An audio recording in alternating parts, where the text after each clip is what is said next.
Welcome to a very special edition of a Stoked podcast. I am Javon Stokes, artist, writer, creator, all that stuff. The man to my right, left, I'm pointing the right way, is Jamari Stokes. He is a educator and writer, and we are your hosts for today. Thank you guys for stopping in for today's 7 p.m. Show. The reason it's 7 p.m. and I've been very open with people about this is because the Patriots play today. Okay, so y'all know where my love is, but the show always must go on. Yeah, don't do that. I can turn you off just like that. All right. Fun. Before we bring in our guests, those that know, follow me on social media, saw that Jamari and I were at a family reunion this weekend, and I just wanted to give my thoughts on it because I am sure a few of them are going to be watching. In all honesty, like, it was an amazing event. Okay, all right, that's my son, yo. You want to come say hi? All right. Say hi to everybody. Hi, everybody. So my son and I were able to go visit. Now go back with mommy. All right. Close the gate behind you. All right. Go. My son and I were able to go visit the Stoked side of my family for the celebration of my grandmother's 95th birthday. It was amazing. I was able to meet a lot of family that I hadn't met, and then also see a lot of family that I hadn't seen, a lot of them in like 20 years. So, for me to be able to do that, and for him to be able to meet his grandmother, the only grandmother we had, the only grandparent we have remaining, it was an amazing event. I'm not gonna lie, I told my wife about this, and I can say it online because I'm very secure in my masculinity. I have no problem saying this. When I hugged my grandmother, who I hadn't seen since our wedding, which was like 7 years, it's actually coming up on 8 years, I was like this close to breaking down into tears. I was this close to crying. I won't even lie to you. There have been there's at least one occasion I can think of where I did hug grandma, and it was tears. It was so hard because she was so excited to see us. And so I was like, don't cry. That's all I could thinking in my head. I was like, don't cry, Javon. Like, just wait on it. Just hold on it. And then when Junior saw grandma and he was talking to her, I was like, man, it's mighty dusty in here. Let me go to the bathroom. I'll see you guys later. But Jamari, your thoughts, and then we'll go to our guest. I've been fortunate enough to see some of that family within the last year, and before then I had not seen them in years. I have not been in the same room with you in probably a decade. Well, not quite a decade. It was right before COVID. It was right before COVID. That's right. Yeah, because we did. Yeah, we were at DragonCon. So we're at DragonCon. But that is something we had not done in a while. Hadn't been in the same place in a minute. So that was a lot of fun to do that with you. Sit down, talk with you, and see and interact. Play some spades, as it were. Play some spades. Jamari beat me, y'all. Like, I'm still trying to recover from that. I'm not gonna lie. It wasn't even a close beat. Like, they whooped on us. So But anyway, let's. I learned a lot. We appreciate it. I appreciate the weekend, and I can't wait to do it again. But since we're back on the horse, got to bring in our guest. Let me get my introduction voice. Our next guest is a brother in the indie comic book community, is a fellow brother in the indie comic book community. His passion for comics is only matched by his boisterous and hilarious online persona. He just completed a successful Kickstarter for his superhero comic book, Her, and now he's here to talk comics and culture. Let's give a Stoked podcast round of applause to the one and only Malachi Bailey. Thank you guys for having me. Oh yeah, absolutely, man. I was definitely good to have you here. Thank you. Oh God, somebody said I was rocking the Jefferson Reed suit. That must be Kevin. It's a vintage type shirt, yeah. So it's pretty vintagey. Yeah. No, he's talking about me. He's talking about my suit that I wore at the family reunion. Yeah, you're gonna have to show that picture where we're actually in the same place. Yeah, I mean, I posted on Facebook. If you need to see it, you can go see it. We talked about it enough. We'll probably talk about it again at some point. But today we got an incredibly talented young man on here. So thank you again. I'm very happy to be able to have you on the show, because you have your comebacks on Facebook are hilarious, because it's not just the words. You have an image for Storm for every single occasion. Yeah. And I'm sitting in my mind like, does he have like a folder where you just cut and paste? I have several folders, and they actually date back to 2015, maybe. Do you have it like where you just like? Do you have them like labeled? No, that's too much work now. I was gonna say like, because you grab them so fast. I'm like, you're very quick with it. I was like, do I need to go find a picture of Bishop or something? Like, you know what? The next time we have a little back and forth, I would love to see a Bishop reaction gift / meme. Bishop, man, I gotta do some background work. I gotta put some homework in. I gotta put some time in. But yeah, like you and I go back and forth, comic books, the movies, MCU, everything, and it's funny because I like to debate. So yes, you do. Yes, you do. I got to work on this reputation. This is it's not a fact. It's a you thing, and that's not bad at all. So never apologize for being who you are. And I live that. Just made my day. I'm gonna debate even more now. I didn't say all that now. All right. So let's get into it. This show is always about getting to know people in their various industries and giving you an opportunity so people can get to know you, and especially if people are only seeing you in Facebook or just reading your book. Mm-hmm. So I always start off, especially with people in the comic book industry. Excuse me. When did your love of comics begin? When did it begin? It's something that has always been a part of me. I guess if I want to be technical about it, I would say my dad, because he was a huge Marvel fan as well, a comic book fanatic. But I guess it really started when X-Men, the animated series came out back in '92. Around that time, I was still getting acquainted with comic books. I think that year, Silver Sable and the Wild Pack first debuted with their own solo series. Oh yeah.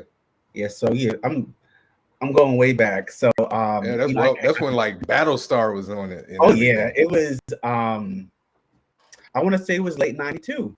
Yeah, it was the same time. Yep. That series ran for a long time too. It did. I want to say maybe 4 or 5 years, which is pretty solid for a comic book. I think it hit 50. I think it hit 50 issues. Yeah, because I remember I got the first 2 issues, but when you're that age, you're not really comprehending. You like the different artwork, the panels or whatever may speak to you. But for me, it was just more something that was kind of passing the time. The next year, I got my first Avengers comic book. That was during the time when the Avengers were trying to copy up the X-Men with the bomber jackets. So so Black Widow had the bomber jacket on. Yep. Crystal had the bomber jacket on. Black Knight had the bomber jacket. It was definitely the height of the '90s when I was first acquainted. But for me to really get into comic books, it was with the Onslaught saga. That changed me in ways I never knew was possible. So there I was, the summer of 1996. I was about to turn 13, I want to say. And I just went into one of the local 7-Elevens. And you guys may remember back then you could buy comic books at the 7-Eleven. The rack. Once upon a time. And the issue they had available was, I want to say, Uncanny X-Men 335, and in that particular issue is when the Avengers came to the X Mansion after Onslaught first beat the X-Men. And Yep. being that young and just being that impressionable and seeing, like, Earth's mightiest heroes, meeting up with the children of the atom, I was enraptured. And to see the X-Men so broken, and so desolate after their teacher nearly killed them, it was very somber in some ways. So for me, like, I'm reading this event, so now, I am maybe part two, part three into it. So I had to read everything else. So Yep. that's when I had to, beg my grandfather, and my beg, I didn't have to really beg because he took us anywhere we wanted. But have him take me to the comic book store. I gotta get the next, issue that's linked to the saga. And I want to say ever since then, it's been like a fixture. Like, there are still times when I will go back to, because I have them in trade now, and I'll go back to the trade paperbacks, and I feel like I did 25, 26 years ago. And one part that still speaks to me, and now it's even more emotional, is when at the end, when the heroes are jumping into that void, created by Onslaught, and everybody's dying, and so before Sue Richards, before she jumps into it, she reaches out for Franklin, for the last time. Yep. And due to his immense power, he was like, no, I refuse to say goodbye to my mother. And he created a whole universe. And so to me, it was so major, it was so massive. And with me being 39 years old and having lost my mother, going back to that scene, it's even more intense. So comic books, have always been a part of my DNA. It's always been a part of the tapestry that is me. It's always been, woven into who I am. And now I get to make my own comic book, so that's even cooler, right? Oh yeah, it's always cooler when you get to do it. Like, you gain at least for me, I felt like I mean, like you, I've been reading comics forever. Those that watch the show know, but once you start doing it, like I feel like I gain like such an appreciation for the craft of it, And I've got like every book you just mentioned. I got them all. Sure. I got that Avengers book, that the X-Men book where the Avengers show up. I got the Onslaught one. I don't have the trade though. I don't have the trade It's yet. I've when did seen I it get though. I think I got it up at Amazon, because I just wanted everything in one place. Because Right. unfortunately, I don't have every comic book that I purchased in the last 30 years between moving and house Yeah. fires and floods and what have you. Um, Regrettably, some of those things get lost, right? Oh So, yeah. and it's cheaper to have the graphic novel. Very much so. Very But you much need so. to invest. I'm actually, so I saw it. I was gonna get it. I don't know why I didn't. I saw it in like Barnes and Noble. Yeah. And I was like, okay, I gotta get it. You need But I it. want the thicker one though. Like I want the one with I want all the tie-ins because back then, I was with you. Like I loved the Onslaught thing because I mean I was riding with it when they like when he beat up the Juggernaut and we Yeah. didn't know who it was, and I was just like, and I had left X-Men for quite a while. Mhm. I wasn't collecting the books, and so like I saw that and I was like, all right, I'm here. I'm here for it. So let's see where this goes. And it's funny how like you and I have a similar touch point, right? So before that, I was reading a whole bunch of different stuff, but that Onslaught led me to Heroes Reborn, which led me Yes. to Heroes Return, Yes. and I had stuck with the X-Men through like Operation Zero Tolerance. Yes. And see, I have a really stupid memory for this. So like I had stuck with them for a while. I stuck with the X-Men for a while because I don't. It just like I went with you. Like it like I felt it. Like I can't really explain it, but I was like, I like this story, and it made like I like how they made mutants even like more misunderstood. Oh yeah, big time. Yeah, like it was real. Like it felt like it should have been feeling for a long time. Because I feel like for a little bit there, they were just like any other superheroes.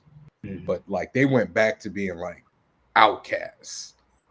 And don't forget, even like with Onslaught, that came out in '96, and then Operation Zero Tolerance was the following year. Yeah. And after that story wrapped up, the X-Men were broke. You remember the mansion was stripped down. They're sleeping on the floor. And then they got 3 new members. You got Maggot, you have Marrow, and Dr. Cecilia Reyes. My favorite era. I spoke to Joe Kelly at a con some years ago, and I was able to fanboy in his presence, and I just thanked him for bringing in these characters who were truly all new and all different. And he was telling me that he was frustrated when he got the editorial mandate to change the roster because Colossus and Kitty and Nightcrawler are coming back home. Excalibur. Yeah, so it was like then you have to push out the new characters who didn't even have quite a year, in the books. So, I spoke to him about that, and I thanked them. But I think for me, like I stopped reading X-Men, which is it sounds so weird saying out loud. I stopped when Chuck Austen was writing the book in like 2002. Remember the Draco storyline, and you got Juggernaut join the team, and you had Havoc with his affair with the nurse Annie, and you have her son there, and you have Sammy the Fish Boy. I'm like, what the fuck is this? Like, it's not like what is going on? I'm laughing because I had the same. I was like, what am I reading? Like, why am I still buying this? And I stopped. It hurt me so much to stop it. But then I was in college right at the time, so it's kind of like, you know what? I don't have the money. New X-Men was like, the go-to book because you had Grant Morrison and Frank Quitely doing amazing things on that title. Extreme X-Men was good for nostalgic purposes, but as much as I love Chris Claremont, it was like I needed you to retire back in 1991 with X-Men number 3. Because the rest is it was very wordy. It was wordy and it wasn't good. It was just like it's a lot of. I never collected it. And you should not feel bad about it. Like I feel stupid even doing that. Like he kept saying words like absolutely. There was one sound effect that said slammo back in like Uncanny X-Men 386. I was like, I can't keep doing this to myself. So I want to say that I tried when he came back with Uncanny X-Men. What's it, 544? Reloaded back in 2004. Oh yeah. So I did that, and you still hang on because you love these books.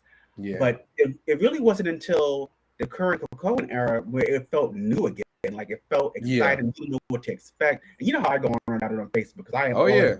You're on board. You're all in. I am like, and it's my dual citizenship. Okay. I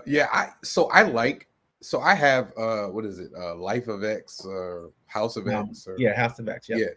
So I have it. Like I bought the trade. I had to read it like 4 times before it's very dense. Yeah, before I fully understood what the heck was going on. And I mean that in a good way. Like I read it the first time and I kind of got it. And then I read it again. And I was like, okay.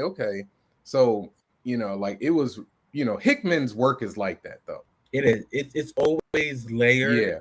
And he doesn't write just a story for that issue. He's planning for the next 10 issues.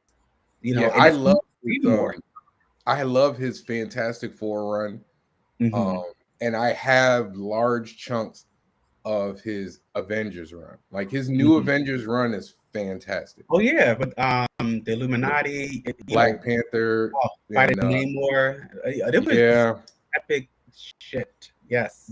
So Hickman's, and I'm not gonna get into this, but Hickman's new Avengers is what got me excited when I heard Namor was going to be. Yes. And then it was like when what we got wasn't quite there yet.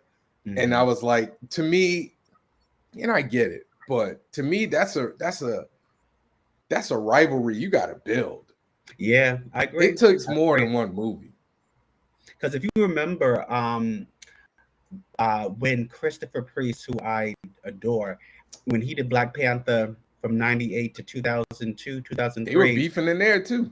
Yeah, it was it was a storyline called Love and War, I want to say. Yeah. And in that particular storyline, that's when Storm came to visit, and Monica Lynn is watching them kiss from the shadow of a stalker, and I want to say Namor.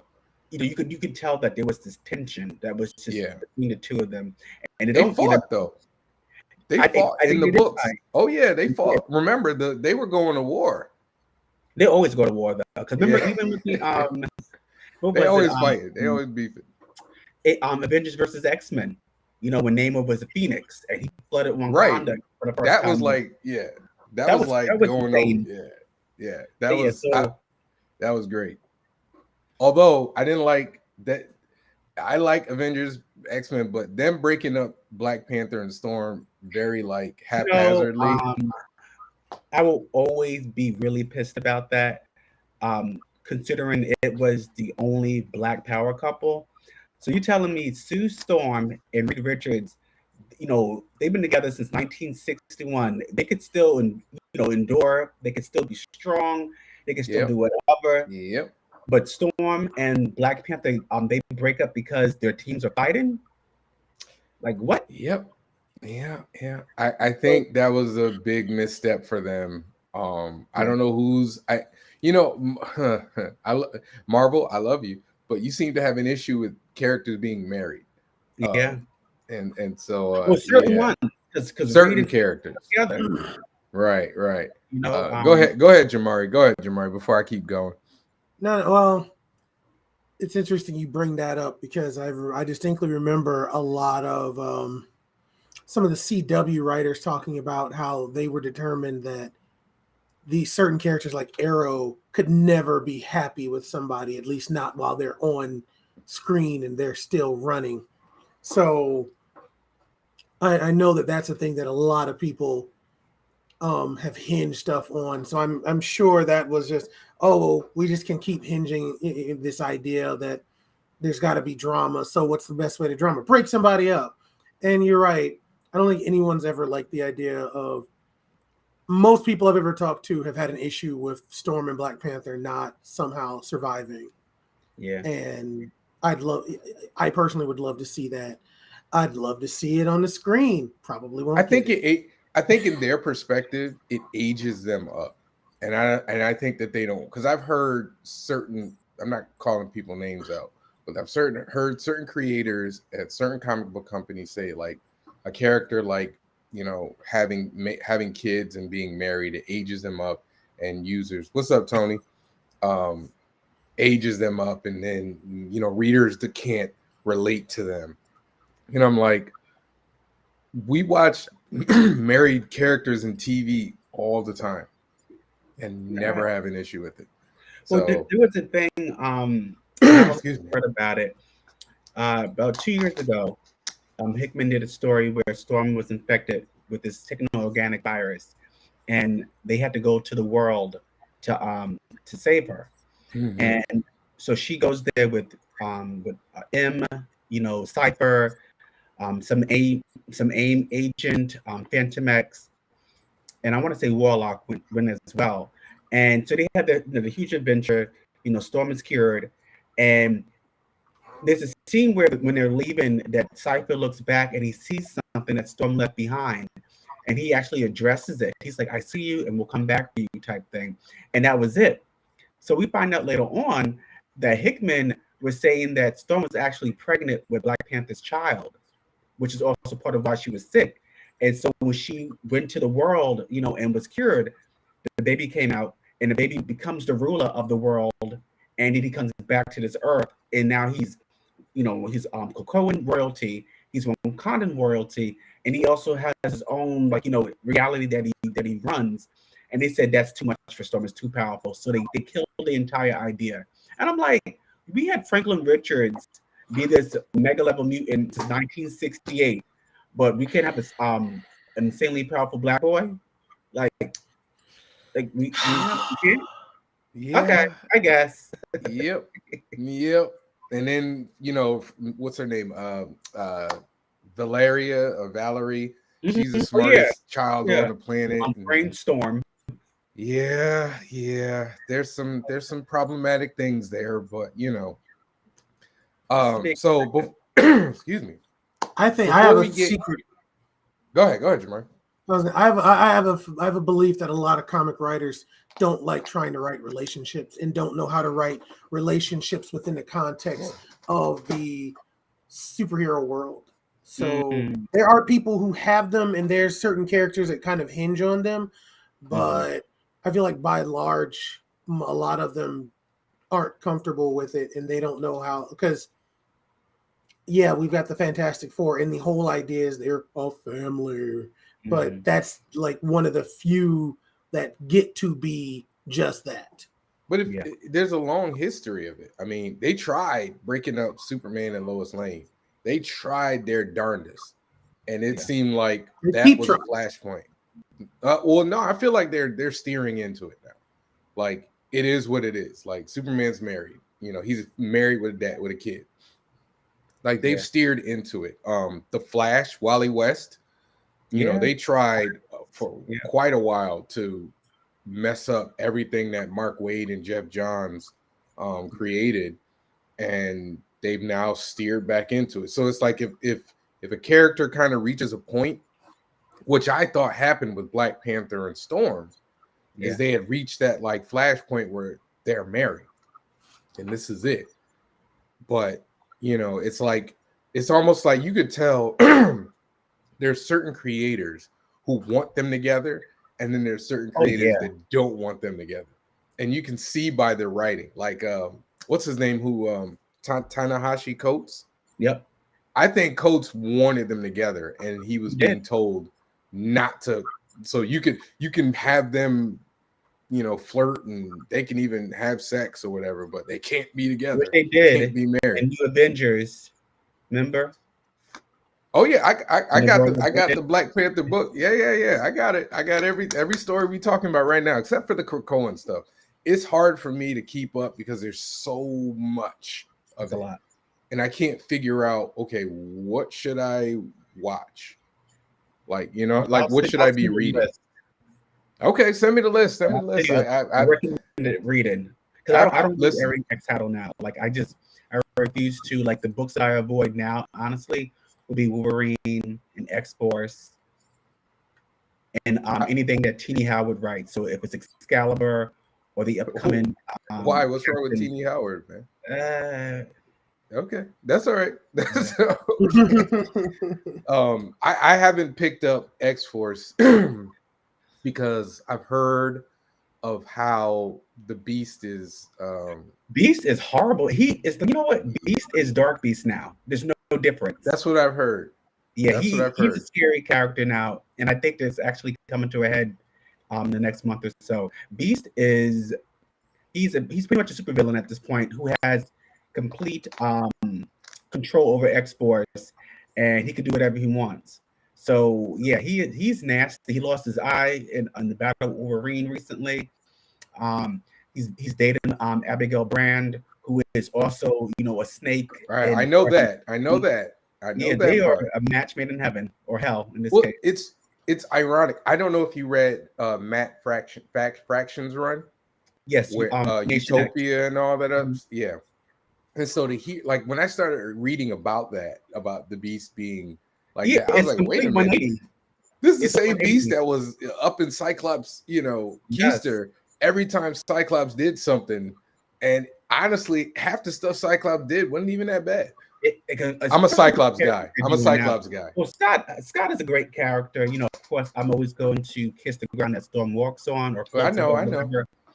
But Cyclops, I think he's even cooler now in the Krakoan era because you can tell he's comfortable. You know, he's finally comfortable with his place in the world. And like, if you go back to House of X #1, where he meets up with the Fantastic Four, and he tells, so he's like, you know, we're supposed to take it, you know, He's like, you know, I was told my entire life that I was less, and I always knew I was more. Now, that is I such a love that line. line. I I love mean, that line. that applies to us as Yes, it does. that was coded for Black folk. Yes. Listen, there are a couple of people there are a couple of writers, and after I'll say this, we'll start talking about your stuff. Oh yeah, Excuse me. But there's certain writers who, like certain Caucasian writers, who I would have no problem writing Black folks. Yeah. Hickman is one, and Al Ewing is another. Yes, he's amazing too. I thought Al Ewing was Black for a long time because of the authenticity. Because I was a big fan. I'm a big fan of the Ultimates. Okay, yes, you bringing it back. I love not Ultimates with Mark Miller. Ultimates with like that's right, with Black Blue Panther, Marvel and Monica. Yes, Okay, yes, I yes. loved it. I loved it because it was dominated by people of color. Yep. It was dominated by women. Yeah. And there was like no, white guy who had all the answers on the show. He says Hickman invited to the cookout. Yeah, we don't just hand out invitations like that, sir. But we'll make them a plate. We'll make them a plate. They must be earned. All right, so now we can get back to talking about all the comic book stuff because that's always fun. But we got to talk about her. Yes. We got to talk about her. I was like, I love the design when I first saw it. It reminds me of, what's the character's name? Fathom? Okay. Yep. Michael Turner's Fathom. Yes. Yeah, it was like along the same lines, and I was like, okay, that's cool. But you rarely see like a black character control water outside of Calderon and Young Justice. Yeah. Yep. So man, whatever. Yeah. Right. So I thought it was really cool. But what I want you to do is I want you to give us the elevator pitch for her. Elevator pitch, yes. So it is said that she is quite possibly the first woman. The bones that were found in the Great Rift Valley was not Lucy. It was probably her first bones, Sophronia. So when we meet Sophronia, she doesn't know who she is. She's drowning in the water, and this man saves her. He brings on board, and we find out that she doesn't, know who she is, but her enemies remember who she is, and they want her dead permanently. So that's what I started off with the first novel that I wrote back in 2016, and then in 2019, I released a sequel called Her Gods and Monsters.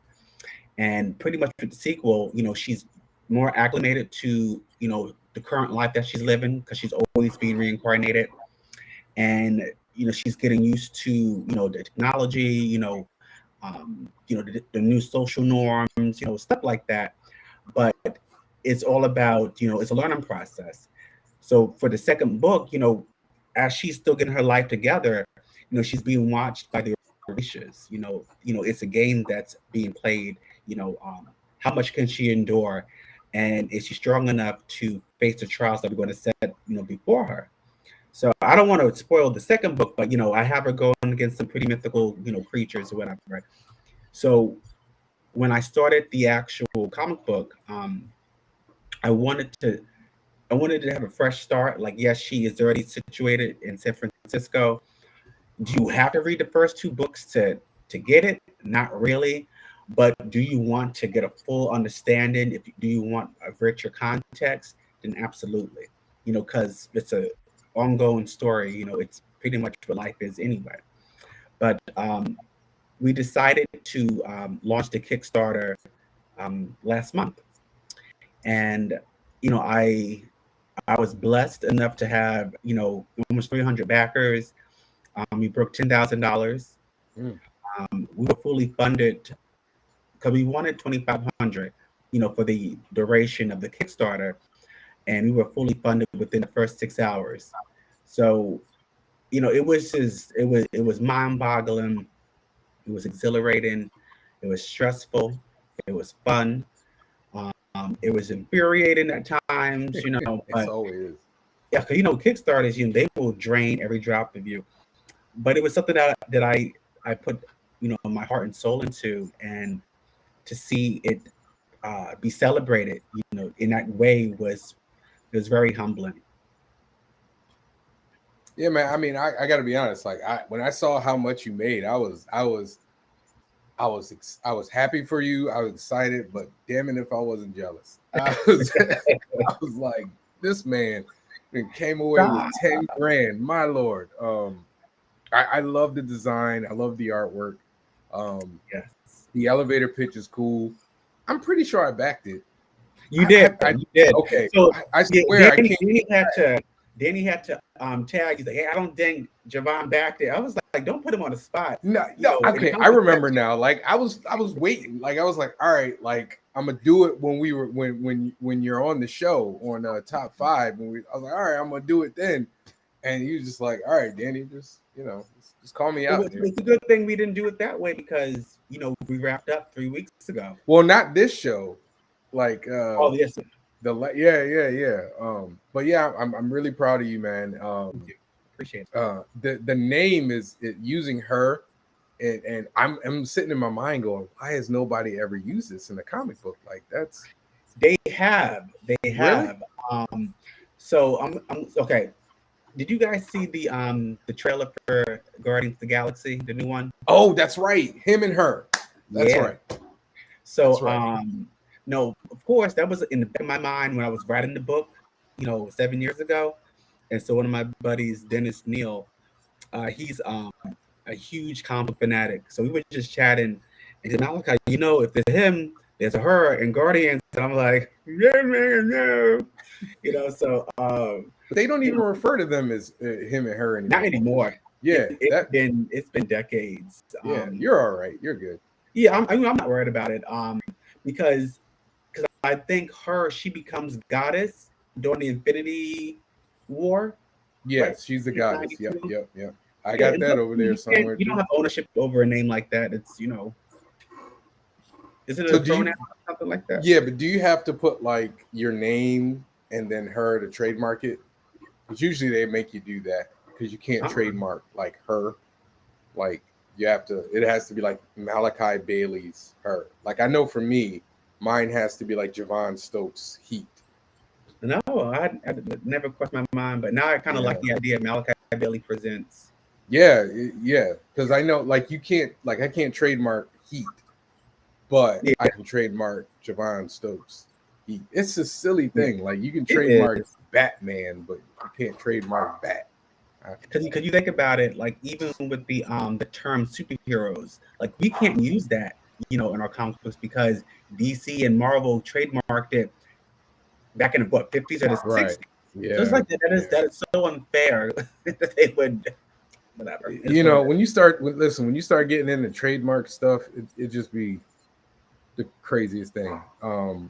So what was the creative process behind her though?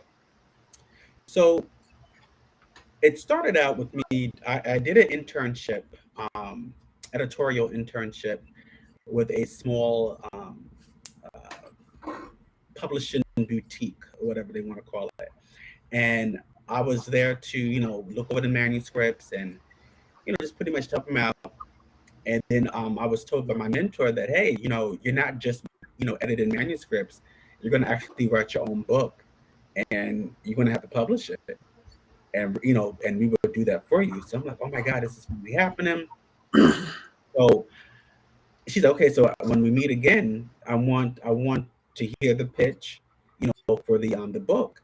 So when I met up with her the following week, I hadn't really thought much about it, but it didn't click to me until I was actually at her house again, and she said, okay, so Malachi, what is your book going to be about? And I'm like, shit, okay, well, it's about an immortal woman. She dies and keeps coming back, but this time when she comes back, she doesn't know who she is, and she has enemies who are tracking her through the time stream, and she has to beat them before she dies permanently.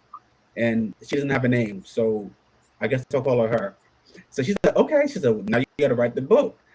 So, and that's the thing about it. I love doing research. Like I spent a small fortune at Barnes and Noble. I got all the writing reference books, so I could talk about, the dialogue, conflict, the setting, what type of personality archetypes do you want to, play off each other in the books. And so I poured myself into it because it spoke to, like, the blurred that has always been, in my heart. And I loved it. So when I wrote my first novel, it only took me 2 months. And then when I wrote the sequel, it took me about a month because I made sure that I wrote every day, and there were times when I would write like 4 and 5 hours nonstop. So when I'm writing, I like to be left alone. Sometimes I'll have a playlist. The music is normally instrumental. When I wrote the first book, I'm not sure if you guys are familiar with the band Cornero. Um, I played them a lot. They had a lot of like just cool like sci-fi sounding, beats. I'll send it to you guys. But that was the playlist for me. And of course lots of coffee. Like I'm a coffee fanatic. Um, I need it in the morning because otherwise I'm a nasty individual. But That's called addiction, sir. That's called addiction. it's called a necessity. But I used to so be that way about Starbucks. Like, with Starbucks, I'm not paying $8 for a grande. I mean, we're not. I get the frappuccinos, man. Oh, I don't drink coffee. you fancy. Like, so for me, like, I'm It's better not even that now. expensive. No, and that's that fancy frou stuff. I've never been called that before. Fancy frou. Oh man, I'm not bad now, leave but my drinks alone. sister is worse than I am. Like she'll start getting headaches and stuff. I'm not that bad. Um, but it helps with my process. The cup of coffee, the music playing. Sometimes I'll walk around. I'll start pacing the room. Especially if an idea is talking to me. And so when I wrote the second book, it was pretty much a similar process. And then when I was writing the comic book, even though it was a different dynamic because now I have to shrink all these big ideas into 22 to 23 pages, as opposed to 250 page novel. That was a hard adjustment. My friend and business partner, Brian Lambert, of course, the head of Wingless, it was a hard thing for me to get. And he's like, Malachi, he's like, you're not writing a novel, a visual novel. You need to cut out the wordiness. You need to take out a lot of that from the description because the artists, they just need to know, okay, what kind of background do I need?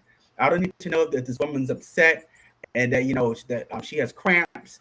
I can't draw a cramp. So that's not necessarily true, though. I disagree with Brian on that one. Because at least for me, like when I script out my books, I kind of want to know. I put in the thought process. I put in what the person is feeling and thinking, because I might forget later.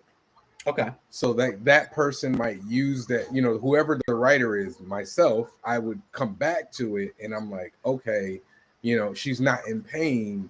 I mean, she's in pain, but it's not like a headache pain. It'd be cramped, so she would be drawn a certain way. You know what I mean? Like, so I disagree with Brian. Well, keep in mind, like once you look at my novel, like I'm what they call a word painter. Like I go into detail, and always. So for me, it's like I am visually, I'm painting this visual for you guys with my words, and I try to do that with a comic book. And it's like Malachi, you have an artist to do that for you.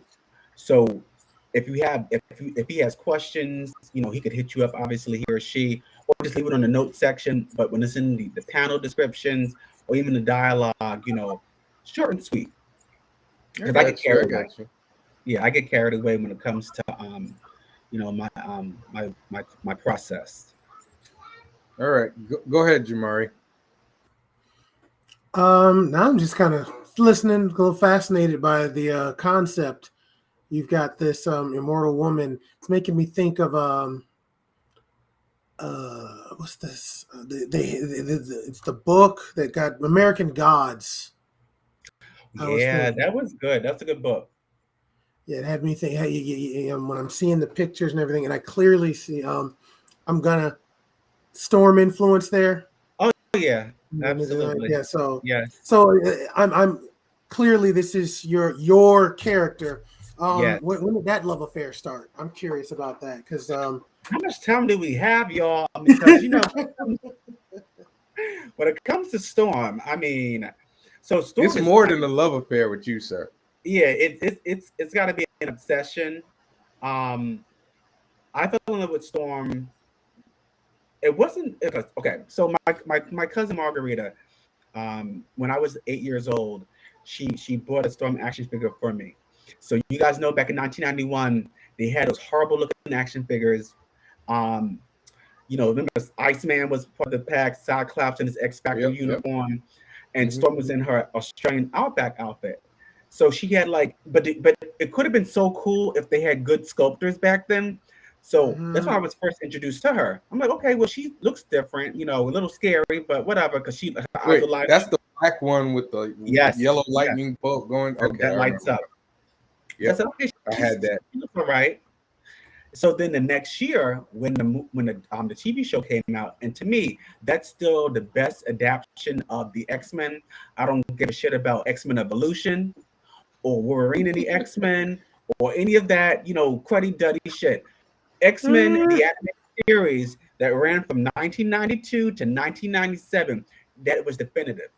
I loved how they were able to adapt the classic stories, like the Dark Phoenix saga, by just instead of having Colossus, you had Rogue there because she's a member, of the cartoon team up lineup. Right.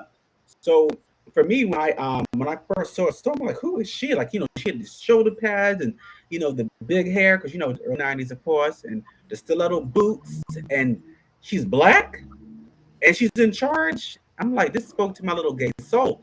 So I was just enraptured by her. I was like, this character is phenomenal.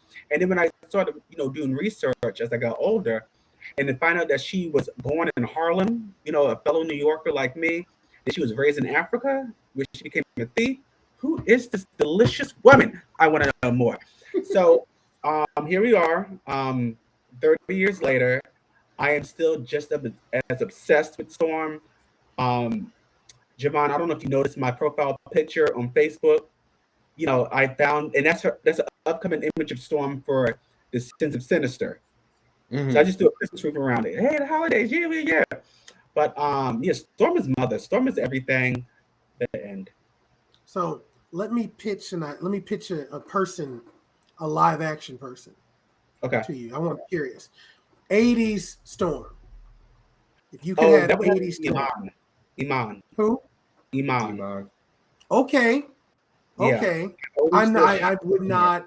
I could see. I definitely. I was gonna say somebody else, just kind of because you made me think of the Grace Jones. No. Well, it depends. It depends on which look you're going for. You want to go? I think Grace isn't soft enough. I guess I'm thinking about like someone from the 80s playing Storm. But if you're going for that, I guess this is when she had the mohawk look. I could see a Grace Jones doing it. Yeah, I was thinking of. I guess my pattern is more of the 90s cartoon version, which everyone inevitably wanted Angela Bassett to be. I was going to say Felicia Rashad. No, not Angela Bassett. No, I'm not saying over her. No, Malachi said no. Huh? No. In the 90s? Even in the 90s. No, I wouldn't put it in the 90s. No. I'm leaving the show. We can't leave this topic because I got to figure out why this man is saying no. For Miss Bassett. No. I love Angela as an actress. I think she's phenomenal. But I think she was too old to play Storm, in the 90s. In the 90s? Yes, because if you remember when she did How Stella Got Her Groove Back in 1998, she was 40 years old. When Storm's age is mentioned only one time, I want to say it was an Uncanny X-Men number 155, right before she got attacked by Dracula. They said black woman in her mid-20s. I mean, that's fair, but like, No. Chadwick Boseman was in his 40s doing Black Panther. Okay, but we're not talking about him. We're talking about Storm. Okay, so Yeah. I got you. This is my pick for Storm for the MCU. And Jamari and I have talked about this. What's her name from Insecure? Don't say Issa. No, not Issa. Molly. Not Issa. Molly. No. Yes. No. What? I'm thinking if I had to choose an actress to play Storm, do you guys watch Titans on HBO Max? The girl who plays Starfire. Hold up. Anna Diop. Yeah. Hold up. No. Oh. Yeah. I don't know about that. What's the name again? I need to look this up. So look up. Her name is Anna. Diop. Yeah. I don't know if I'm saying it right. Anna Diop. I think it's like ANA. I think. Yeah. What show is she on? She's on Titan. She plays Starfire. Oh, I think Titan. she's stunning.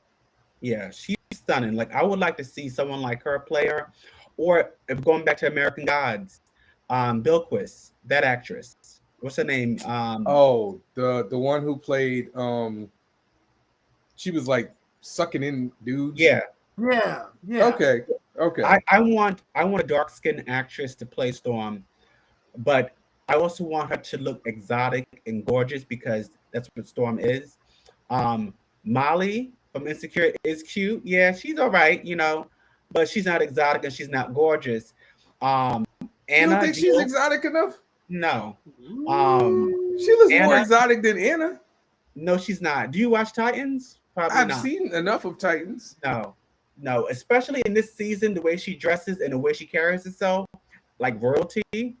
No, it has to be Anna or the actress who played Bilquis. I think her name is Yetide or something like that. I don't know how you say her name, but those would be my picks based on their visuals and on their acting abilities. Okay. I can't say anything on the visual. I mean, on the acting ability. I'm sorry, because I've not watched Titans. So Malachi, you might not like this. So I probably won't. So for a little bit of time, I had beef with Storm. Why? The beef was because there's an issue with X-Men. Once again, I'm a Cyclops guy, and there's an issue with X-Men where like they fight for leadership. Uncanny X-Men 201. Yes. 1986. I have it. It's downstairs somewhere. Yeah. And he loses, but he really only loses because his head wasn't in the game. True. And so like every time like I talk with somebody about who should be leader of X-Men, and I'm like, man, it's Cyclops, and they're like, nah, man, it's Storm. Storm beat Cyclops. And so I had beef because every time somebody would bring it up, I'd be like, man, Storm ain't that great. But I got over that. I was young. She actually is. So I pretend you didn't just say that on live. I mean, do you have any other favorite X-Men? I have a ton of them. So I love Shadowcat when she's not saying the N-word. So you're gonna have to explain that one to me. I'm the comic layman. I know what he's talking about. So okay, this goes back to Chris Claremont. God loves man kills. That's the first time she said it. Chris Claremont, like I said, he's a great writer, but if you're not a Black person living in the United States, you don't need to touch on topics that are in-house.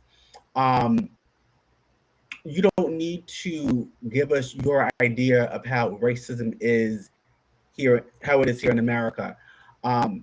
Yes, you had the X-Men who are being, the mutants in general are being, ostracized by, society. Yes, we get that. We live it every day.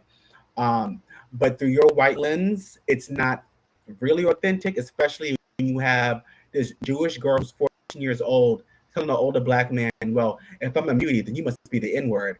No. It to me, it just seemed very insensitive. That was rough. Yeah, it was tone deaf. And you did it twice. You did it twice. You did it in X-Men, what is it? God Loves Man Kills. Yeah. And then you did it again right before Magneto was became headmaster. So what was 200, issue 200, I want to say. Yeah. Yeah, so to me, that has never sat right with me because you don't have the cultural context. Right. You don't have the permission, to dabble in shit that we're still dealing with even now in 2022. Um, I can almost That a lot of guarantee. people won't even acknowledge.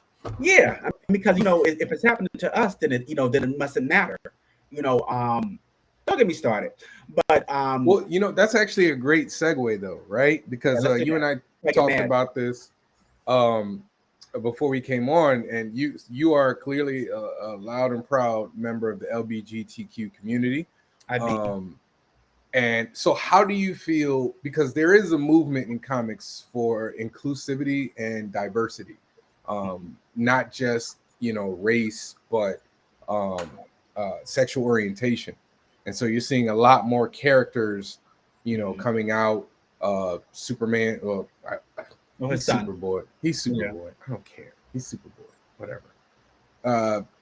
Iceman, Mhm. Green Lantern, Alan Scott. There's quite a few of them. We could listen here all day. Mhm. I asked Greg Ellisay this question too. Oh, good old So I'm Greg. gonna ask, yeah, that's my guy. And I'm gonna ask you, like, how do you feel about it? Like, do you feel like it should be more people in the movement writing these, or are you okay with the people that are writing it, even though they might not uh, uh, they might not represent them in their personal life? I'm okay with what's going on now. It's taken entirely too long. We were children when North Star came out in Alpha Flight. What was it, 102? Yeah, And it was something that they said was already like kind of like understood, all along. But for him to officially come out right. and then the book to be quietly canceled, a little after that, that's a far cry, to where we are now. We have a lot of characters who are now identifying as gay, bisexual, non-binary. So I'm here for it. I love seeing it displayed authentically. Um, there are some creators, who are just doing it to make a quick buck, during Pride Month, and because it's fashionable, it's in, it's accepted. So when you have a writer like Al Ewing who is bisexual, um, it feels it feels more natural when you have someone who speaks from the heart, putting that type of story, element to their stories. I'm not saying that straight writers can do the same, but if you're going to do it, then do your research. If you're going to do it, I want you to talk to someone who identifies as gay, bisexual, non-binary.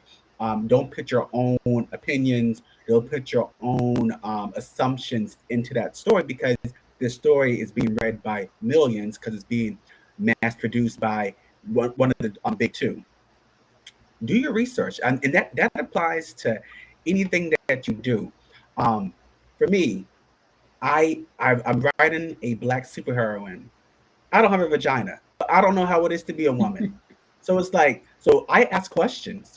I have a twin sister, um, who has, who's a big part of my life, has always been there. This is my first friend. I have questions. Tony, what should I have her wear today? That's her name, by the way, Tony. So what should Hi, Tony. Tony wear? How would she react in a situation like this? I need something that's tangible, that's believable, that's realistic. That's what I do personally, because again, I'm not a woman. I don't have breasts and I don't have a vagina. So it's kind of like I need to have a woman to tell me, how would you react in a situation like this? Does this make sense? Does this sound weird? Does it sound like it's too masculine or what have you? I don't know. Um, but I wish that people utilize the resources that they have, and sometimes those resources are people who they want to write about. Hmm. Don't I mean, that makes a lot of sense. I mean, I'll be perfectly honest, because this is a safe space. This is a safe space. Yes, of course it is. Um, in my books, I don't have a ton of people in the LGBTQ community because I'm not. And so I don't want to be disingenuous. But I feel like when I get to that point, then it, like you said, it's time to do research. Like, hey, does this make sense? Like, does this look right? You know, whatever. But I do think I like the diversity, but I agree with you that a lot of it is, to me, is like performative, trying to get a buck. Some of it to me is disingenuous. Like, I'll give a perfect example, and people might not like this example, whatever. Like Iceman. I don't have a problem that Iceman is gay, but I do have a problem in how they went about it. Yeah. Like, so Iceman being gay. I actually had an issue with it as well. And I tried to look at it from all points of views because it is, it happens. People do come out very late in life. I read not him coming out, how he came out. Oh, but with Jean Grey outing him like that, that was okay. So Brian Michael Bendis, to me, is not the bee's knees. He is not. To me, I don't think he's that great. Yet he was writing every book at one point. To me, it just seemed very insensitive. Like Jean Grey, the Jean Grey that we've known, she would never have done that to him. Even as a teenager, she wouldn't have outed him. And now we have to wait for young Iceman to confront old Iceman. And I'm like, first of all, these original X-Men needed to have their asses back in their original time 5 years ago. They were here for entirely too long. Like, I was so mad. Like, for storyline, that's cool. What was it? Battle of the Atom. It was for a long time. They left what? 2019. I'm like, what the fuck? Like, go home. Like, you're not wanting this. You're messing up the time stream, literally. And now by being here, you're disrupting the multiverse, and now you're impacting the characters. Now Angel had his wings turn into energy based like ones. Fire. Jean Grey had Beast was powers. Like a demon. And I was like, to me, I just was not a fan. And Kitty was being so righteous again when she was, leading, the original team. Am I upset? I wasn't a big fan of his run either. His run of X-Men. I wasn't really. It wasn't good. It just. He had moments, but I wasn't the biggest fan of it. I love his Daredevil. I love Alias. Yeah. His Avengers was pretty good. It waxed and waned. But let me ask you this question. So for like a character, say like Iceman, who for the history of him, he's dated women, right?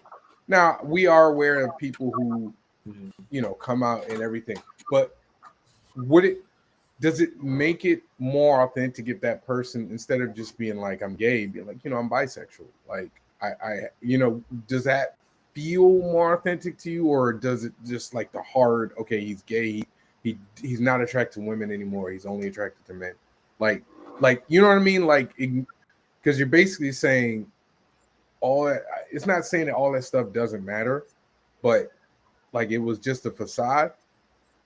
But when you look back at those writers previously, they're not looking at it that way. So I mean, I'm asking for your perspective. No, and I do appreciate the question. I've known many gay men who would do similar things. They dated only women because they felt like they had to. Especially like the older gay men, where you could really get beat to death if it was a rumor that you were gay. So like up until like the 80s or 90s, I get that. So yes, he dated women, and now coming out as gay. Is that too unbelievable to me? Not at all. But you look back at Iceman's track history with women, he was pretty much always unlucky in love. Like they tried doing like a love triangle thing with him, Havoc, and Polaris in the late 60s. We know who won, because Iceman was still afraid to grow up. He was still afraid of his potential, which could also lead to his homosexuality too, that was hidden. He dated Opal, for years. But it to me, even reading those issues, it still didn't ring true. It still felt hollow. Now when I read Iceman, um, it's still taking me some time to get used to seeing him so out and proud, because that's something that you don't really see in comic books anyway. Um, they have him dating Christian Frost, Emma's brother, and now he is finally comfortable with his Omega level status as a mutant. Like now he's fighting Frost giants, what's his name, Bing Bang Boom or whatever his name is. That Right. old dragon from the '60s. So I love the fact that they selected an original X-Men to come out. That's cool. I just wish there was a better, more organic way to go about it. Let's work alongside Iceman as he embarks on his path. I'm out. I was out it. Okay, so but now they have him going to drag bars and stuff. I'm like, wait, hold on. Like I have whiplash now. And I think had Brian Michael Bendis consulted with someone who is indeed gay, bisexual, or non-binary, maybe it wouldn't have been as jarring as it was when Iceman was outed. Okay. I was always interested to hearing somebody's perspective who has an experience with that. I even at the people that know me on this show know I don't like Jean Grey. She's boring. She's boring. I don't care. She's boring. Jean Grey is boring. Jean Grey has no personality, sir. It was great talking to you guys. I have to go. Wait, you never saw that? Wait, time out. You never saw that rant on Facebook? No, I've had that rant twice. And I didn't. Because I am a friendship fan as well. I love. Well, most people tell me to go read X-Men Red. I think it was. Tom Taylor's Taylor X-Men Red? X-Men Red. That was a good book. Yeah, the first X-Men Red. Yeah. No, the X-Men Red now is even more amazing. Yeah, I heard that's fire. Oh God. I've heard it. I haven't read it yet. I'm not I don't get floppies anymore. I'll send you a link. All right, I'll take the link. No, I'm a trade guy now. So like everything I read, I wait for trade. Like the only thing now that I'm getting monthly, not monthly, but like when the trade comes out immediately is I don't know if you've read Radiant Black. It sounds vaguely familiar, yes. Yeah, I love it. Radiant Black is great. But yeah, like me, my feelings on Jean Grey have always keep been them to yourself because she's boring. Cyclops is better with Emma. Yes, Cyclops is much better with Emma. Emma Frost, absolutely. So are you aware of their sleeping arrangements? Yeah, I don't know how I feel about that. Okay, now I don't know how I feel about that. What is this? Only reason because it just seems. Let me tell you. That seemed very out left field to me as a fan of Cyclops who's read pretty much like everything Cyclops has been in. Like I can't see him sharing Jean Grey like that. I mean, he shared it since 1975 anyway. So what's the problem? It's literally Scotty doesn't know. Yeah, like come on.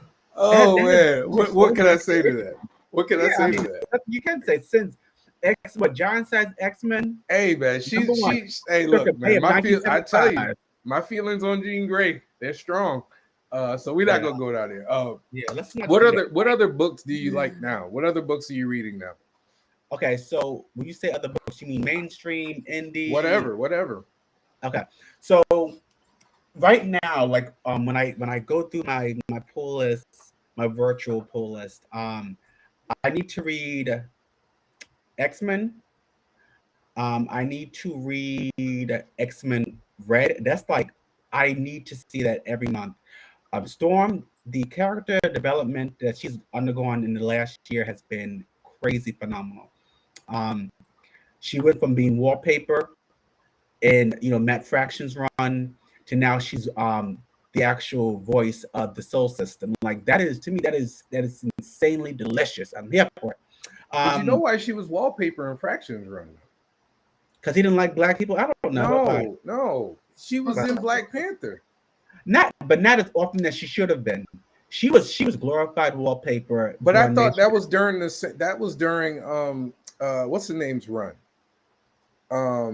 Reginald Hudlin's run. I think those two series were at the same time. So she was over at Black Panther and doing Fantastic Four. No, when Reginald Hudlin was writing Black Panther and he had Storm become the bride of Black Panther, that was July of 2006. At that time, Uncanny X-Men was still being written by Chris Claremont, because when Storm left the team, Bishop was chosen as a team leader. And they had a whole X-Men annual. So the following year, 2007, Storm came back. And at that time, she was associated with the Fantastic Four. So she had relationships. Right, with Black Panther. Black Panther, but that was still a year later. And then she had the adventure with that's when Warpath joined the team, Caliban joined the team, Hepzibah became a member right before Messiah Complex, which was around 2008. I love Messiah Complex. That was really good. But Matt Fraction took over. He took it from Ed Brubaker. 2008. They were both writing it though. Yeah, but then Ed left. So remember they did Destiny Manifest. They did that 2009 when they moved to San Francisco. That was the start of the Utopia era. Utopia run. Yeah. But she was still married to him though. She was still married, but yeah. She wasn't shown a lot in either book, to be honest, because at the time Black Panther was defender of Hell's Kitchen. Right. I was just thinking that after that they did Doom War, and then after Doom War was him by himself, and she was. You're right. We didn't see her like a lot at the time, so that's why I'm so for what's happening now. With her being a part of the Brotherhood of Araco, with her being the voice of Soul, with her being a member of the Great Ring of Araco, as well as the Quiet Council on Krakoa. Like for me, I want to see them push Storm like they push Wolverine. Like he's in every title. I want to see her in every title. I will never get tired of it. You trying to have them take all your money, man. And I'm okay. If she need my paycheck, I'll give it to Storm. But what other books, man? What other? So another book that I really enjoyed that I'm behind on, it's called Die, and it's by what's his name, Kieran Gullen? Yes, Kieran Gullen. Kieran Gillen. Gullen. You know that man? Yeah, I know you're talking about. He wrote X-Men too. He did, yes, because he did the Judgment Day storyline recently. Die is pretty good. It's if you guys are into D&D, it's about these a group of people, a group of friends. They were playing a game in 1991. Then they come back. Then they disappear for a whole year. They come back a year later. One of the people are missing from their party, and one of the girls, she's missing an arm. And so the mother of the missing kid is like, "Where's my son? We can't tell you. We can't tell you." So then years later, when they're adults, they get a message from this friend who they left behind. And it turns out that they had to play the game again, and it brings them back to that reality. And well, I don't want to spoil it, but don't spoil it. It's so good. Sounds like so Jumanji on cocaine. It sounds like Jumanji on cocaine. Actually, yeah, like it talks to what they lost behind, like the innocence they left behind in that world, and you see how the people, the inhabitants of that world, they still remember them. It's like, you've been gone for a long time, because everybody's older now. People are they have PTSD from it, so it's such a good read. I've heard of that. I just didn't know what it was about. I'm gonna have to go look it up. Good. It's good. Put that on the list. I tried to avoid Jason Aaron's Avengers books because they're just not good. I tried. I read the first storyline and I was like, I love the art, But I mean, I didn't connect with the lineup. No, it's just I don't like. I'm not a big fan of the new Ghost Rider. Like, I don't mind him. What irritated me when Jason started writing the book, I want to say about 4 years ago. She-Hulk they made her super dumb. You yeah, know, she and then so when they made her super dumb, then she starts having an affair with Thor, and now everybody's living in the body of a celestial, and I was just like, what is this? Like, I don't understand. And now the lineup they have, it has a new star brand, some little girl, and I'm like, you know what? I am like, for me, I think I'm done with the Avengers in a comic book setting. For me, it would always be Kurt Busiek. When Heroes Return, to me that was the golden era for me. When George Perez made everybody look different, which is yeah, really hard to do as an artist, I would imagine. You know, he focused on Scarlet Witch, her gypsy roots. She had the little yep, outfit yep, on, and the jewelry, and it's yep. Firestar and Justice, joining the team. To me, that will always be like my Avengers. Like that was my heyday. Triathlon when he joined the team, Delroy, Yep, yep. that was for me. Silverclaw, um, I thought the way they did triathlon was really interesting. or 3D Man, Him, right? not even just that, but like the way he felt is because the way they Yes. had him feel was how I felt about him.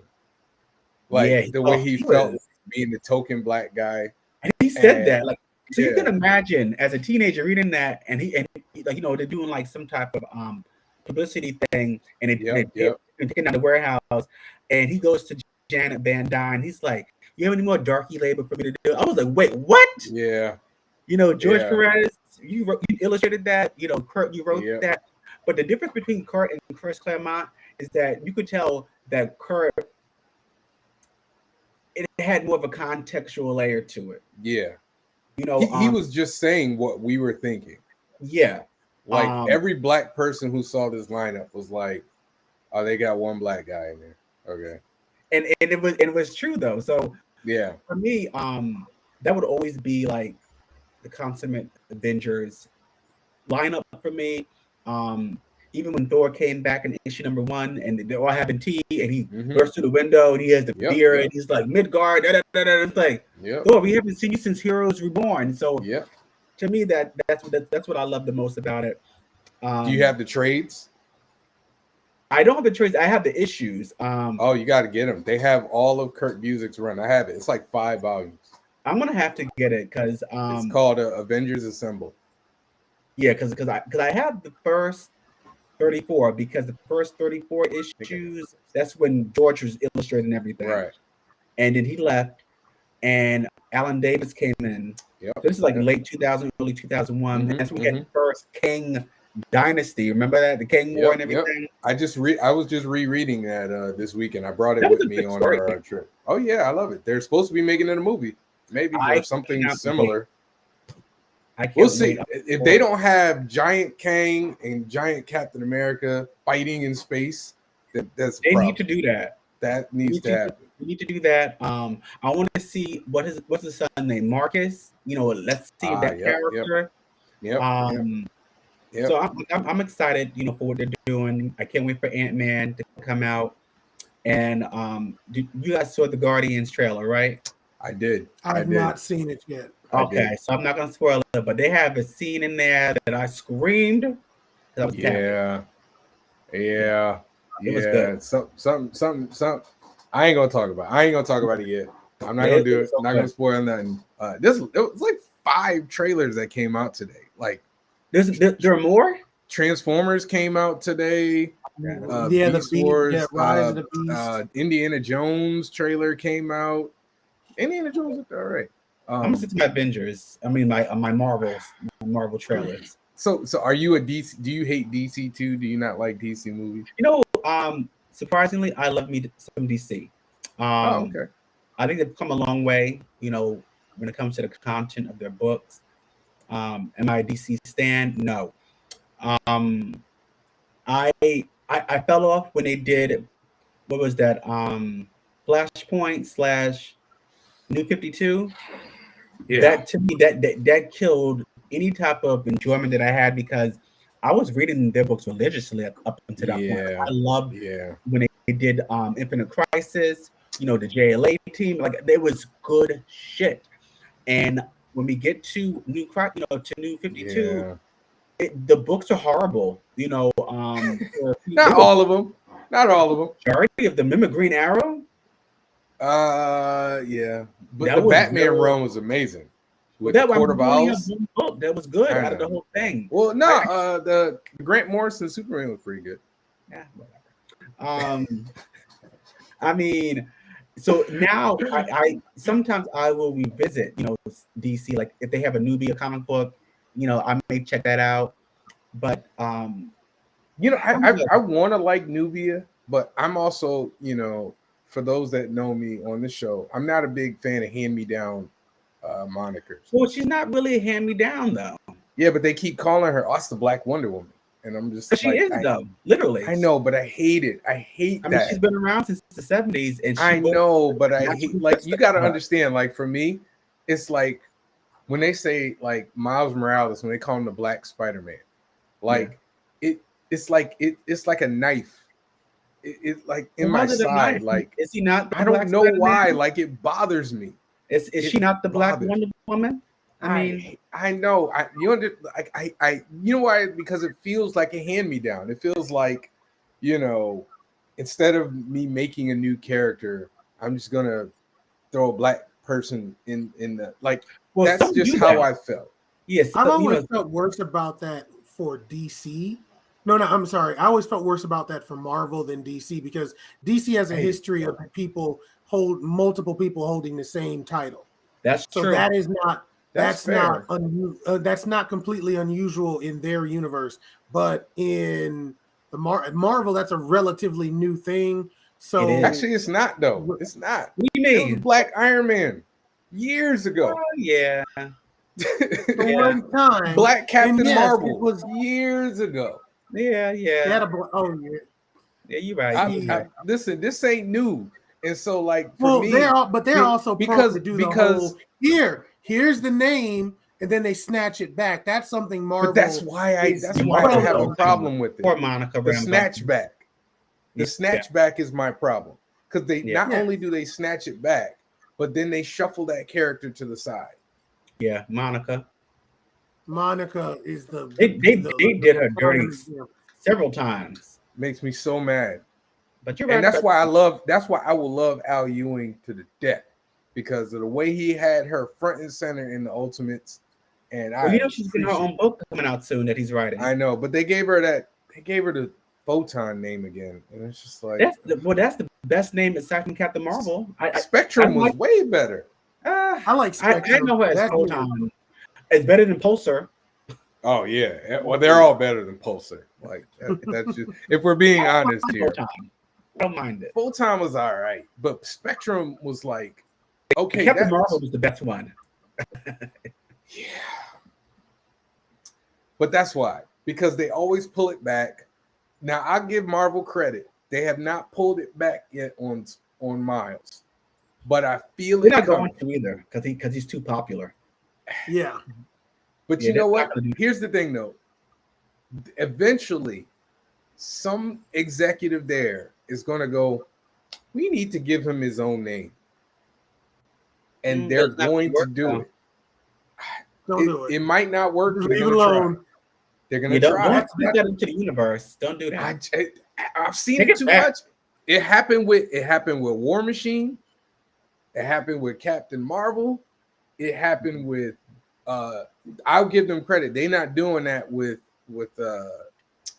Captain America, even though everyone still calls that's the one I would have expected. That's the one I'm expecting them to yank it from eventually. They already yanked it from him once. They're gonna yank it again. Well, no, now they're kind of just coexisting as two Captain America, from what I've seen. That's only gonna go for so long. Yeah, well, I'm jaded. I'm jaded. I'm writing team. I will say this. I'm jaded. You got to understand. I'm jaded. I've been around here, like I've been around for a long time, man. I've watched a lot of characters that I like, like get some spotlight, and then you ain't gonna like War But you know, Machine. that's also because there's not a lot of us writing these books either. You're No. right. You're right. I feel You like I feel like Miles has reached a point that Miles might be the there's exception. he's literally the exception, because there's a generation that is Spider-Man for them. Yeah, that's very Which true. is fair. And it's not, and I'm not talking about just black kids. That's no, the no, I crazy believe part. you. I'm with So, you. And I Michael think he's gonna Watson and I become- have argued but- about this a lot. Good on Mike. because that's amazing for such an established character like Spider-Man to have the ability to share like that, because I don't know if I'm ever going to get to the point where when I think of Captain America that I can feel the same way that I feel about Miles on that. I'm Yeah. always going to picture Well, Steve Rogers. Yeah, and he's an iconic character. You know, Captain America. I would say he's more iconic than Spider-Man. I'll give you that. I feel like they're but I feel like there's I few don't know about characters. that. I will say this. They're both That's- Pantheon characters for Marvel. Yeah. Okay. So for them to have been able to make that work with that name, the Spider-Man name, that's impressive. But a couple of things happened which allowed him to be able to take hold a little bit more. And it's the movie, and then the video game, and then they did that. There's a cartoon where it's him and Peter and Gwen, and they're all having, it's like a children's cartoon, and they're all like having adventures. So these things, like they formed like this thing where they were able to basically capture this audience at a certain age, and now this audience is accustomed to it. And I'll even give another one who might be an who's going to end up being the example. Miss Marvel. Miss Marvel. The fact that, and she was only able to do that because of what Marvel did with Captain Marvel. Like, I don't think they'll ever pull Carol away from being Captain Marvel. They can't at this point. Yeah, they tried. They shouldn't. They tried. But they brought back there's a new binary that's running around, you know, in her book right now. So really? Yeah, and they're bringing the Brood back. Brood's always there. Yeah, but I mean, like I said, I'm happy that we're seeing some characters stick that weren't sticking before. I do worry about when people are not when they're the way they're casting stuff now. They're kind of casting sometimes a little colorblind, which is fine, but I have an issue when the movies and the comics don't line up. Then it's like, well, how do you? Like, then I feel like I've heard people say they see a disconnect. Like, if this person's black in the movies and they're like, I like that person, and then they go to the comics and they're like, this person's not black. That's going to happen with Wonder Man. And I'm gonna tell you who else is going to happen to, because I would bet a lot of money he's black. Cyclops. No, I've heard way too much from where? out there.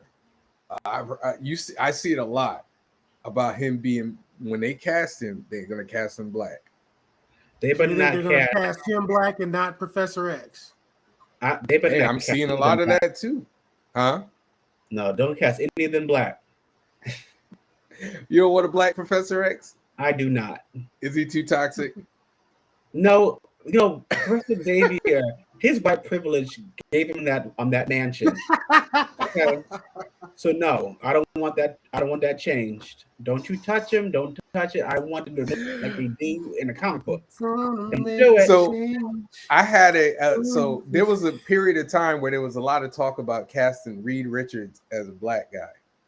And I was saying for the longest, like, Reed Richards can't be black because only a white dude could steal a spaceship, fly out into space, get superpowers, screw up his whole family, crash to Earth, and become celebrities.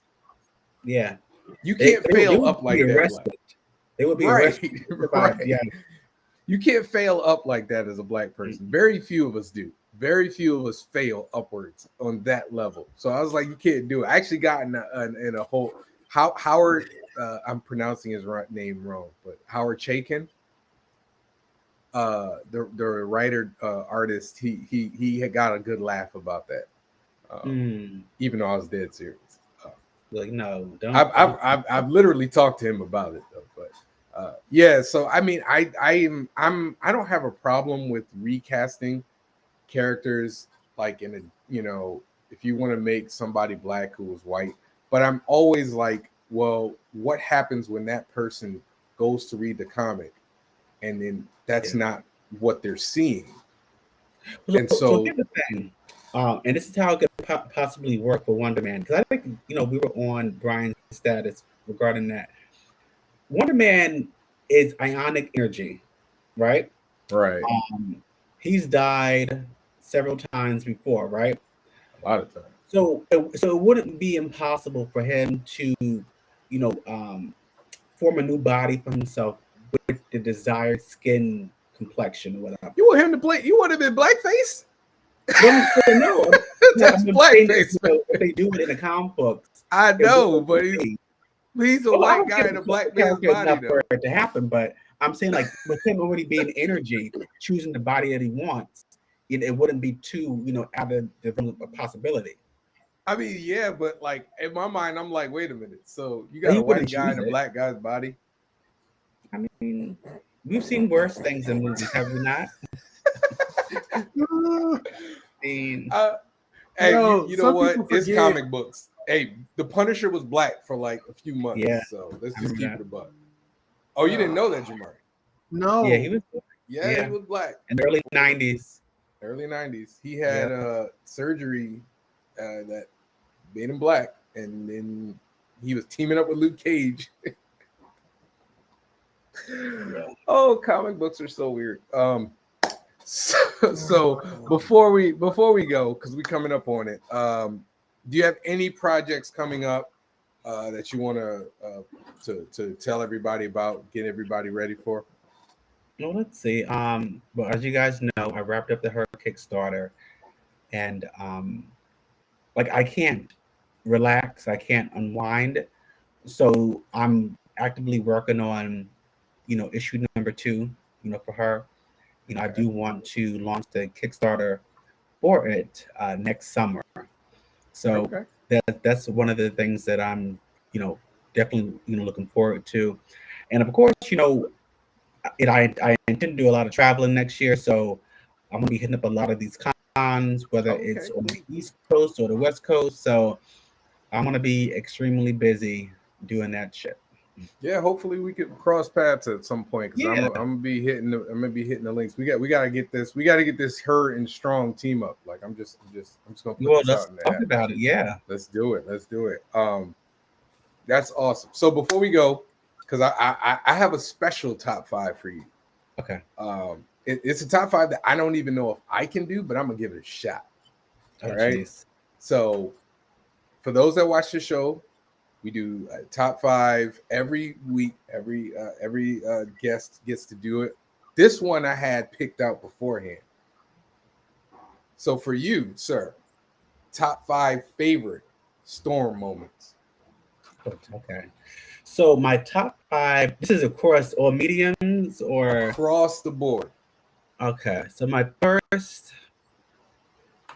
Hold on, because there's so many wonderful moments. All right, so we'll keep it sequential, I guess. So of course, when Xavier first, you know, recruited her to join the X-Men back in 1975, because that was the start of everything. I also loved when Storm, you know, went punk in 1983. That's probably my favorite, you know, look for her. It doesn't matter which version. Like, I just love her with that type of style, because she does come across as harder and, you know, more in your face in that way. So definitely when she went punk, when she got married to Black Panther, in 2006, Okay. Let's see what else. What else? I would. It's unfortunate that I can't even like drag up the X-Men movies because I hated the actresses who played Storm, so I have to stick to the comic book medium. So there's that. Let me see what else. What else? I didn't have a problem with the other girl. The Who? girl and the young girl. I don't think she got good material. So Who? it's kind of Which hard one? for her. The one that was in the Apocalypse movie and stuff. Like Oh, can't I stand didn't her. have a problem with her. No, I just think that she just didn't have good material. she's not good material herself. All right. Wow. So anyway, The opinions of our guests are the opinions of our guests alone. They do not represent the Stoked they podcast. do not. They do not. The fourth thing that I loved is when Storm became the voice of Soul. That was last year. Okay. And then I want to say my fifth top 5 favorite moment for Storm. Let's see. So I don't want to spoil it, but I'm gonna have to spoil it. So in Judgment Day, when she and Magneto do their mutant circuit, it kind of it was a callback to when he took a power to fuel himself back in like 1981. But this time when he was dying and he was missing his heart, she gave her power freely to him. And when they teamed up and they synchronized, it was such a cool moment. So when she and Magneto did that right before he died. Okay, all right. I can't do this top 5. This might be the only top 5 that I can't do. I can think of a few. Let me see. When she killed Callisto. Now that I'm older, I guess I can give her it when she put the smack down on Cyclops. I had to give her that one. Yeah. When she I forget the name of the creature that she beat, but to become the head of Mars, to be in the Queen Region of Mars, I thought that was That's a cool right. moment. Shapeless. Yeah. Queen. Yep.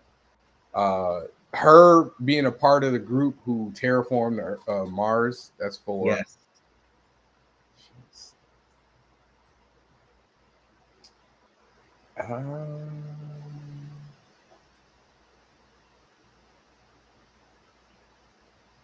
I can't think of a 5th. Wow. Well, what about the her marriage to Black Panther? Yeah, Marriage to Black Panther. Yeah. Okay. Yeah. I was trying to think of something that you didn't see. You know what I mean? But like that's good. All right, Jamar, you want to give it a shot? I only have one thing because you guys have hit everything that's going to be of significance in the comics. So I only have one thing I can bring up, and that is in the video game world. Marvel Capcom 2, Storm on that game as a fighter is so much fun to play, especially when you start learning how to use her abilities and you juggle somebody and then you unleash hell with her super. It is so much. She is just a fun character because one, she doesn't actually walk. She floats. Nope. Yeah. So she's float. So when you're back and forth, she's just like hovering a little bit off the air, and she can actually she can actually stay in spaces on the screen without actually. She can stay in midair and continue to fight, and it's just so. She's this really fun character, and they straight up stole her shit and gave it to Doctor Strange in the next go rounds. But fuck that shit, whatever. Oh, wow. I didn't know. I didn't know either. That's my one little realm of that I can, right. where it's like Storm just being a badass, and the closest thing to that old school '90s X-Men style Storm. I approve. I definitely approve. All right. Well, thank you very much, Malachi. This has been one of the funnier ones. It has been. You might be the first guest where I literally can't keep up. I appreciate you coming on. Your knowledge. Yeah. Your knowledge. You had me. You had me. That is Your knowledge is impeccable, and I am so impressed. Thank you. I just wanted to let you know that. But y'all go get her. Y'all support this man. You see the links below, and we will definitely continue to share your stuff, and we'll make sure we get some eyes on you. And thank you once again. And if you got another project coming out that you want us to be a part of or to know more about, just let us know, and we'll definitely have you back on. I appreciate it, guys. Thank you so much for having me.